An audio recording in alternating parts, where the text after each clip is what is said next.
ଅଦିନିଆ ବର୍ଷା ଯୋଗୁଁ ଫସଲ ହାନି, ମୃତ ଚାଷୀ ପରିବାରକୁ ଭେଟିଲେ ଚାଷୀ ନେତା ପ୍ରମୋଦ ସାହୁ। ଲଘୁଚାପ ଜନିତ ଅଦିନିଆ ବର୍ଷା ଯୋଗୁଁ ସମଗ୍ର କେନ୍ଦ୍ରାପଡ଼ା ଜିଲ୍ଲାରେ ବ୍ୟାପକ ଫସଲ ହାନି କ୍ଷତି ଘଟିଛି। ବିଶେଷ କରି ଡେରାବିଶି ବ୍ଲକରେ କ୍ରମାଗତ ଭାବେ 2 ଦିନ ଧରି ଅଦିନିଆ ଲଗାଣ ବର୍ଷା ହେବା ଫଳରେ ଧାନ ଫସଲ ବ୍ୟାପକ ଭାବେ କ୍ଷୟକ୍ଷତି ହୋଇଛି।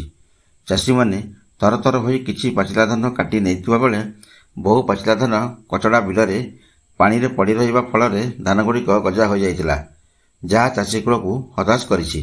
ଖବର ନେବାରୁ ଜଣାପଡ଼ିଛି ଯେ ଡେରାବିଶି ବ୍ଲକ ଅନ୍ତର୍ଗତ ସନ୍ଥପୁରା ନିବାସୀ ଜୈନିକ ଚାଷୀ ଭାବଗ୍ରାହୀ ମଲ୍ଲିକ ଅଦିନିଆ ବର୍ଷା ଯୋଗୁଁ ନିଜ ଜମିରେ ଏକର ଏକର ଧାନ ଚାଷ କରିଥିବା ବେଳେ ଅନ୍ୟ ଲୋକଙ୍କ ଜମିରେ ମଧ୍ୟ 6 ଏକର ଧାନ ଚାଷ କରିଥିଲେ। ଏଥିପାଇଁ ସେ ବହୁ ଲୋକଙ୍କଠାରୁ ବହୁତ ଟଙ୍କା ଧାର ଖର୍ଚ୍ଚ କରିଥିଲେ।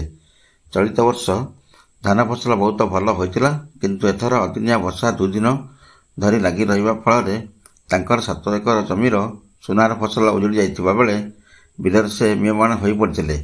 ଧାର କରଜ କିପରି ଶୁଝିବେ ଏବଂ ଗରିବ ପରିବାର ବର୍ଷ ସାରା କିଭଳି ଚଳିବେ ଏହା ଚିନ୍ତା କରି ଘରେ ପହଞ୍ଚିବା ପରେ ତାଙ୍କର ହୃଦଘାତ ଜନିତ ମୃତ୍ୟୁ ହୋଇଥିଲା। ଆଜି ସକାଳେ କୃଷକ ବିକାଶ ସମବାୟ ସମିତି ସଭାପତି ପ୍ରମୋଦ ସାହୁ, ନିର୍ଦ୍ଦେଶକ ମହେଶ ଜେନା ଓ ବିଶିଷ୍ଟ ଚାଷୀ ବସନ୍ତ ଦାସ ପ୍ରମୁଖ ମୃତ ଚାଷୀଙ୍କ ପରିବାରକୁ ଭେଟି ସାନ୍ତ୍ୱନା ଦେବା ସଙ୍ଗେ ସଙ୍ଗେ କୃଷି ଓ ରାଜସ୍ୱ ବିଭାଗର ନିଷ୍କ୍ରିୟତାକୁ ତୀବ୍ର ସମାଲୋଚନା କରିଥିଲେ।